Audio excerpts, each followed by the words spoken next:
Hello, you are welcome to my channel. In this tutorial I'm going to teach you how to design this nice real estate flyer in Affinity Designer. If you haven't subscribed to my channel yet, please don't forget to do so. And if you like the video, don't forget to leave a comment in the comment section. Let's get interactive. Please don't forget to hit the like button too. Now let's get into the tutorial.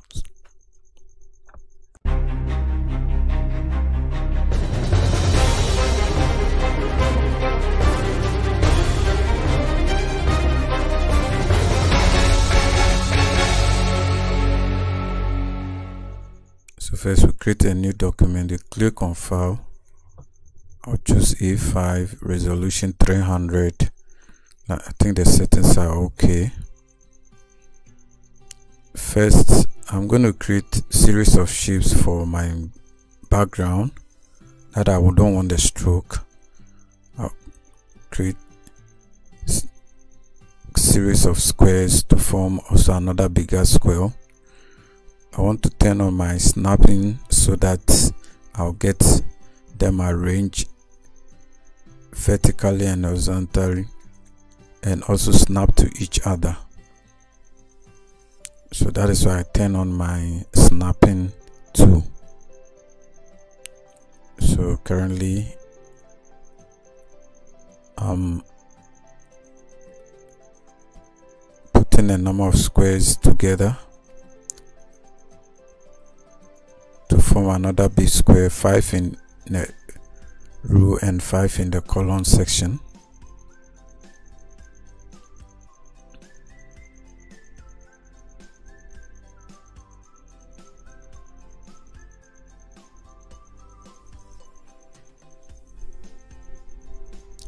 So I think I have them. So what I'm going to put is to put all of them together and group them. So I'll right click and group them together. I'll just place them down there.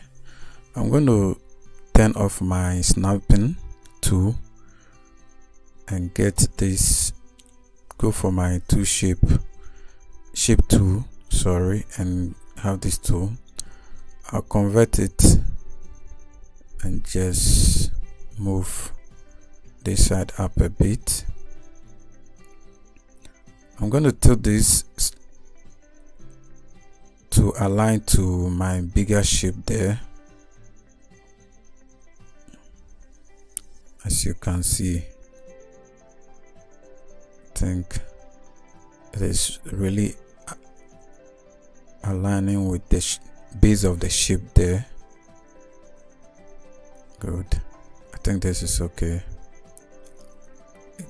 It is tilted at the same angle to the shape up there. I'll get another shape down the flyer, and as usual, as I do, I create all these shapes to give me my background and also to give me shapes that I can clip mask my images into. So currently I created this shape, converted it to curves, and I'm aligning it to the big square that I created. I'm going to get some nice artistic lines also tilted at an angle to the base of the big shape I created, just to give it some artistic design. So I think I have to push it up a bit so that it will tilt at almost the same angle as the big shape. I'll duplicate it and send the second one down a bit. So I think that is it. My shapes are really set somehow. I think I have to move this up a bit. Don't give it too much of a gap between. I think this is better. I'm going to duplicate these squares that I created, and I'm going to select all the squares, which is about 25. Remove the fill and give it a stroke, and send I think the stroke to about 2.4. I think will be okay. Then put all of them together. I'll select the second one and add them. So that is it. I'm going to create another shape and give it a fill. I give it a different fill because this will serve a different purpose. I'll just give it a circular shape at one of the 8 corners and push it up a bit.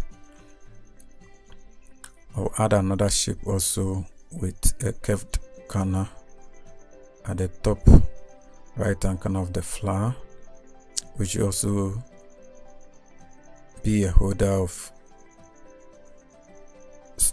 one of my few designs.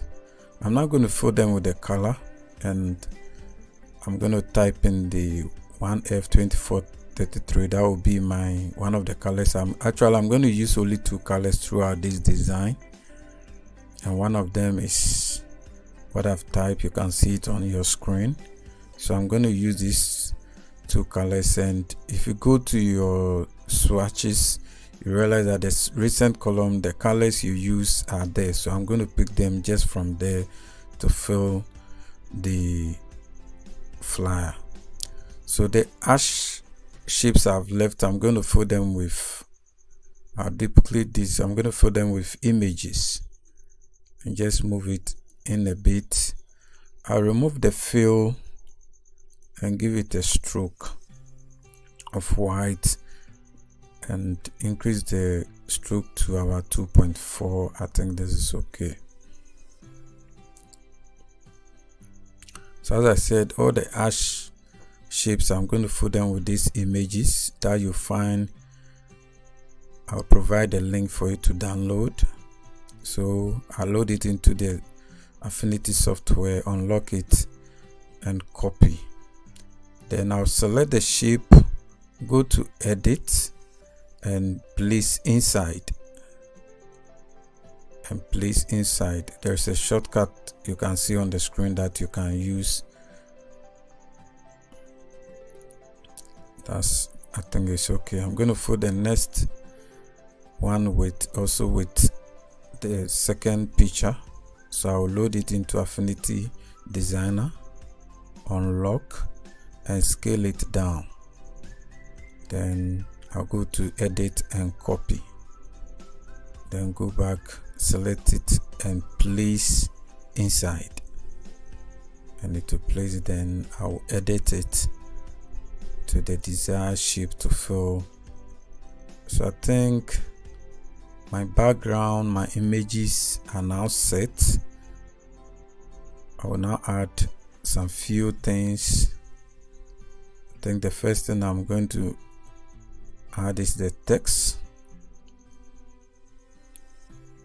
I'll give it, I think 26 is okay. So own your home.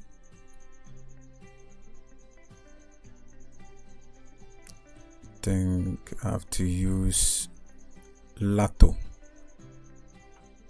So I'm going to change the color to the recent ones. I think I have to remove the stroke and give it a fill. Select the home and change it and give it a little bit of artistic design of different. So I'm going to sample this part of the color I used, and I think that is it. Good. Now I'll change one of them. Okay, they own your house to, I think regular will be okay to give it a certain artistic touch. I think I have to change the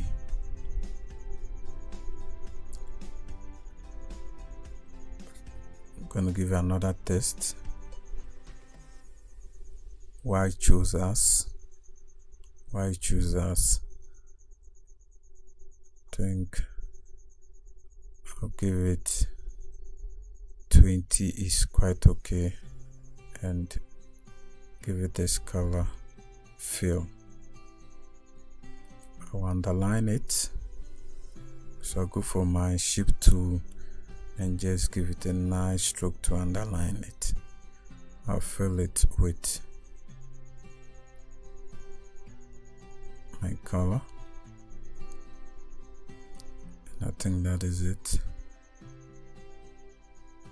So I'm going to give you some few bullet points I think I have in my assets. So first I'll pick my bullet point from my asset. I want to reduce the height a bit of the stroke of the shape, so I'm going to use this tick out icon as my bullet.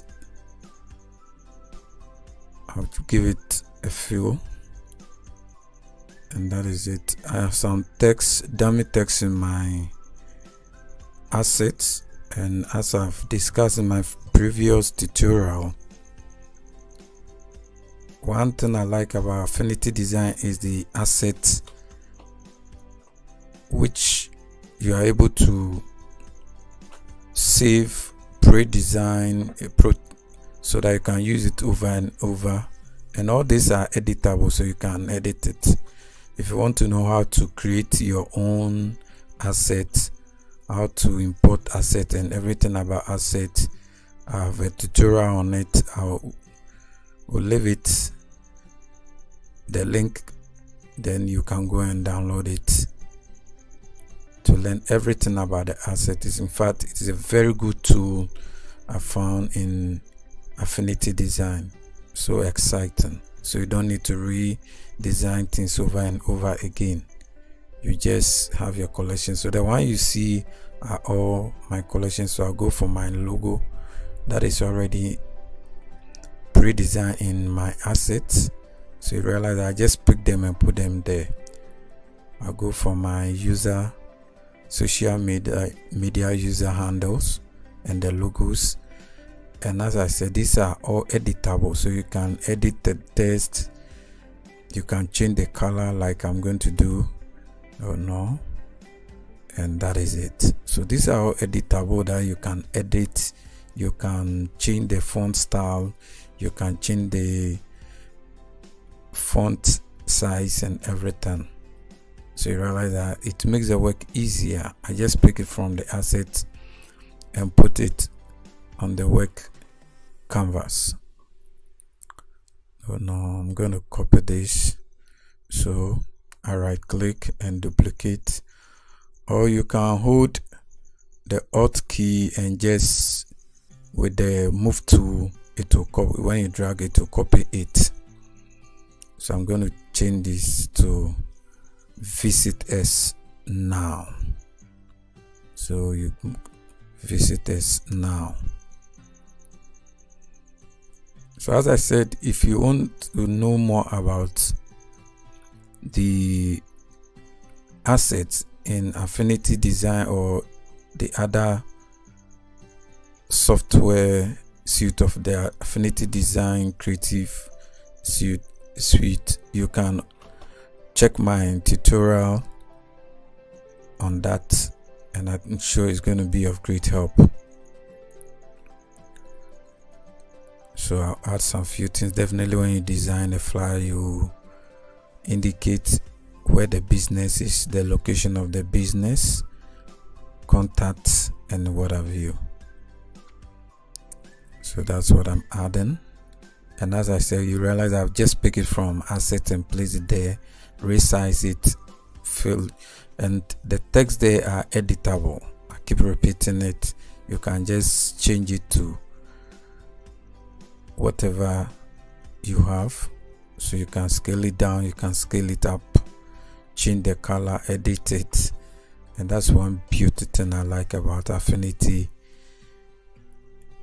Creative Software Suite, because of this special feature. It makes your work easier, very fast, and your workflow also very interesting. So all these things are all editable that you can just, so if you have this in your assets, you can always, I'm going to align this, give it line separation. So I'll go for my pen tool and the line, select the line, hold the control so that I'll get a straight line, and that is it. All I have to do is to give it outline, and that is it. I think I have to change the color of the contact tool. Oh, sorry. I have to scale this down a bit. So I'll select the line and align them horizontally. Put this a bit to align with my image, or flash with the tip of my image over there. So I think this is awesome. So I have to reposition this a bit and just align them horizontally. I don't go for my QR code now. As in my previous tutorial I said, this is becoming part of most designs now. So that is it. This is the design, very nicely done. I'll reposition this a bit, select this also and push it down a bit, reposition it. I think I have to select and align to left. So this is the design.